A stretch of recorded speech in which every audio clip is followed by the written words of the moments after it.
नमस्कार। दिन भर की बड़ी खबरों में आपका स्वागत है। मैं हूं आपके साथ सुनीता तिवारी। आज की इस बुलेटिन में हम बात करेंगे राज्यसभा में कांग्रेस पर निशाना साधते हुए बीजेपी अध्यक्ष जेपी नड्डा ने कहा, हमें गोलियों से भूनते रहे और हम बिरयानी खिलाने चले। फिर बात करेंगे एसआईआर पर चर्चा कराने की मांग पर बोले केंद्र मंत्री धर्मेंद्र प्रधान, ऐसे निराधार का कोई उत्तर नहीं, तुष्टीकरण की राजनीति का बेशर्म प्रदर्शन कर रहा है विपक्ष। और बुलेटिन के आखिर में बात होगी राज्यसभा में भड़के विदेश मंत्री जयशंकर, बोले वो कान खोलकर सुन लें, राष्ट्रपति ट्रंप और प्रधानमंत्री मोदी के बीच कोई बात नहीं हुई। लेकिन दिन भर की बड़ी खबरों से पहले एक नजर आज की सुर्खियों पर। मेरी कुछ बातें चुभने वाली, पीएम मोदी ने पीओके से लेकर सिंधु समझौते तक गिनाई कांग्रेस की विफलताएं। सीएम योगी का ऐलान, यूपी की महिलाओं को रक्षा बंधन का तोहफा, 1 करोड़ की संपत्ति पर स्टैंप छूट का शासनादेश जारी। यूपीए सरकार में दिल्ली से मुंबई तक धमाके हुए, राज्यसभा में बोले भाजपा अध्यक्ष जेपी नड्डा। बिहार में सीएम नीतीश कुमार ने आशा और ममता कार्यकर्ताओं को दिया बड़ा तोहफा, अब होगी ज्यादा कमाई। डीजीसीए के ऑडिट का खुलासा, बीते साल भर में अलायंस एयर के बाद एयर इंडिया में पाई गई सबसे ज्यादा 51 गड़बड़ियां। कांग्रेस नेता गौरव गोगोई की पत्नी की विदेशी नागरिकता मामले की जांच एनआईए को सौंपी जा सकती है, असम सरकार का दावा। 127 साल बाद भारत ब्रिटेन से ले आया भगवान बुद्ध के अवशेष, जिद ऐसी की रुकवा दी थी नीलामी। मध्य प्रदेश के कई जिलों में बाढ़, 2900 लोगों का रेस्क्यू, सीएम मोहन यादव ने रक्षा मंत्रालय से मांगे हेलीकॉप्टर। जापान का न्यूक्लियर प्लांट कराया गया खाली, हवाई में एयरपोर्ट बंद, काम चटका भूकंप के बाद इन 12 देशों में तबाही का खतरा। रूस में 8.8 तीव्रता के भूकंप के बाद अमेरिका तक सुनामी की दहशत, जापान में 20 लाख लोग विस्थापित। ये तो थी सुर्खियां। विस्तार से बात करते हैं दिन भर की बड़ी खबरों की। राज्यसभा में ऑपरेशन सिंदूर पर विशेष चर्चा के दौरान केंद्र मंत्री जेपी नड्डा ने कांग्रेस के नेतृत्व वाली पिछली सरकार पर आतंकवाद से निपटने में ढिलाई बरतने का आरोप लगाया है। नड्डा ने कहा, 2005 के दिल्ली सीरियल बम धमाकों, 2006 के वाराणसी आतंकी हमले और 2006 के मुंबई लोकल ट्रेनों में हुए बम धमाकों के बावजूद तत्कालीन सरकार ने कोई ठोस कार्रवाई नहीं की। आइए जानते हैं इस रिपोर्ट में और क्या कहा भाजपा अध्यक्ष जेपी नड्डा ने विपक्ष में बैठी पूर्व सरकार को लेकर। बता दें कि जेपी नड्डा ने अपने संबोधन में कहा, मुद्दा ये है कि तब भारत और पाकिस्तान के बीच आतंक, व्यापार और पर्यटन साथ साथ चलता रहा। उन्होंने 2008 के जयपुर बम धमाकों का जिक्र करते हुए कांग्रेस सरकार की तुष्टीकरण की सीमाओं पर भी सवाल उठाए। नड्डा ने कहा कि इंडियन मुजाहिदीन द्वारा किए गए धमाकों के बाद भी भारत और पाकिस्तान विशिष्ट विश्वास बहाली उपायों पर सहमत हुए। उन्होंने तल्ख लहजे में कहा, वो हमें गोलियों से भूनते रहे और हम उनको बिरयानी खिलाने चले। नड्डा ने यह भी आरोप लगाया कि तत्कालीन सरकार ने नियंत्रण रेखा यानी एलओसी पार करने के लिए ट्रिपल एंट्री परमिट की अनुमति भी दी थी, जिससे आतंकवादियों की घुसपैठ को बढ़ावा मिला। राज्यसभा में केंद्रीय मंत्री जेपी नड्डा ने कहा, एक पूर्व रक्षा मंत्री ने कहा था कि भारत की नीति है कि सीमाओं का विकास न करना ही सबसे अच्छा बचाव है।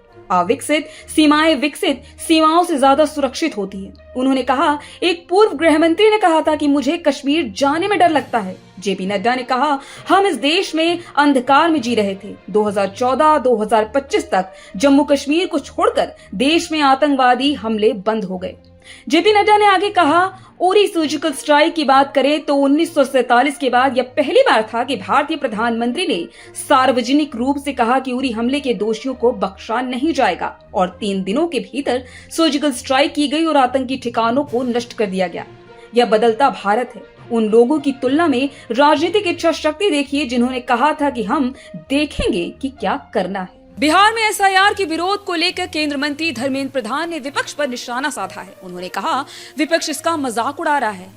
एसआईआर का विरोध विपक्ष सिर्फ अपने राजनीतिक फायदे के मकसद से कर रहा है, वरना तो ये व्यवस्था दशकों से देश में लागू है। चुनाव आयोग की इस व्यवस्था का विरोध बहुत ही चिंता की बात है। आइए जानते इस रिपोर्ट में और क्या कहा केंद्रीय मंत्री धर्मेंद्र प्रधान ने विपक्ष द्वारा एसआईआर पर सवाल उठाने को लेकर। बता दें कि शिक्षा मंत्री धर्मेंद्र प्रधान ने कहा कि एसआईआर हमारे देश के चुनाव आयोग की एक व्यवस्था है। दशकों से ये व्यवस्था देश में लागू है। अपने राजनीतिक पैंतरेबाजी और सुविधा के लिए राजनीतिक उद्देश्य से लोग इसका विरोध कर रहे हैं। ये बहुत ही चिंता की बात है और निंदनीय भी है।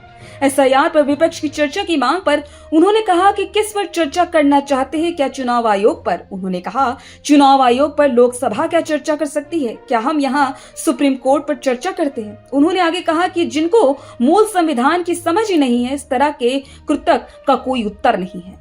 एसआईआर पर विपक्ष के विरोध को उन्होंने तुष्टीकरण की राजनीति का बेशर्म प्रदर्शन करार दिया। बता दें कि एसआईआर के खिलाफ संसद के मॉनसून सत्र में भी विपक्ष का विरोध प्रदर्शन देखने को मिल रहा है। इंडिया गठबंधन के कई घटक दलों के सांसदों ने बिहार में मतदाता सूची के विशेष गहन यानी पुनर्निरीक्षण एसआईआर का विरोध करते हुए बुधवार को संसद भवन परिसर में प्रदर्शन किया। संसद के मकर द्वार के पास आयोजित इस विरोध प्रदर्शन में कांग्रेस संसदीय दल की प्रमुख सोनिया गांधी, कांग्रेस महासचिव प्रियंका गांधी वाड्रा, समाजवादी पार्टी, राष्ट्रीय जनता दल और कई अन्य दलों के सांसद शामिल हुए। विपक्षी दलों ने एक बड़ा बैनर भी ले रखा था जिस पर एसआईआर लोकतंत्र परवार लिखा हुआ था। उन्होंने एसआईआर वापस लो के नारे भी लगाए। विपक्षी सांसदों की मांग है कि इस विषय पर संसद में चर्चा होनी चाहिए। राज्यसभा में ऑपरेशन सिंदूर पर चर्चा के दौरान विदेश मंत्री डॉक्टर एस जयशंकर का ट्रंप और पीएम मोदी को लेकर बयान सामने आया है। उन्होंने कहा, मैं उनको यानी विपक्ष से कहना चाहता हूं वो कान खोल कर सुन लें। 22 अप्रैल से 16 जून तक एक भी फोन कॉल राष्ट्रपति ट्रंप और प्रधानमंत्री मोदी के बीच में नहीं हुआ। बता दें कि विपक्ष बार बार ये मुद्दा उठा रहा है कि भारत ने सीजफायर क्यों किया और उसमें ट्रंप की क्या भूमिका थी। इसलिए विदेश मंत्री ने साफ किया कि ट्रंप मोदी के बीच 22 अप्रैल से लेकर 16 जून तक कोई फोन कॉल नहीं हुआ। आइए जानते इस रिपोर्ट में क्या कुछ है इस पूरी खबर में। बता दें कि ऑपरेशन सिंदूर के दौरान अमेरिका के साथ संचार पर विदेश मंत्री डॉक्टर एस जयशंकर ने कहा, 9 मई को अमेरिकी उपराष्ट्रपति वेंस ने प्रधानमंत्री को फोन करके चेतावनी दी कि अगले कुछ घंटों में पाकिस्तानी हमला होगा। प्रधानमंत्री ने यह स्पष्ट कर दिया था कि अगर कुछ भी हुआ तो उसका उचित जवाब दिया जाएगा। ऐसा हुआ और हमारी प्रतिक्रिया ने पाकिस्तानी वायु रक्षा प्रणालियों को निष्क्रिय कर दिया और उनके हवाई अड्डों को निष्क्रिय भी किया। एस जयशंकर ने कहा, हमें फोन आए कि पाकिस्तान लड़ाई रोकने के लिए तैयार है। हम बात करने वाले किसी भी व्यक्ति को हमने यही जवाब दिया कि पाकिस्तानी पक्ष को एक अनुरोध करना होगा और वह अनुरोध डीजीएमओ के माध्यम से आना होगा। दुनिया में कहीं भी ऐसा कोई नेता नहीं था जिसने भारत से अपने अभियान रोकने के लिए कहा हो। व्यापार से कोई संबंध नहीं था। हमारे प्रधानमंत्री और राष्ट्रपति ट्रंप के बीच कोई कॉल नहीं हुई थी। बता दें कि केंद्रीय मंत्री ने कांग्रेस को आड़े हाथों लिया और सिंधु जल समझौता, मुंबई आतंकी हमला और चीन पाकिस्तान गठजोड़ पर विपक्षी पार्टी की तीखी आलोचना की। सिंधु जल समझौता स्थगित करने के सरकार के फैसले पर बोलते हुए विदेश मंत्री ने कहा कि सिंधु जल संधि कई मायनों में एक अनोखा समझौता है।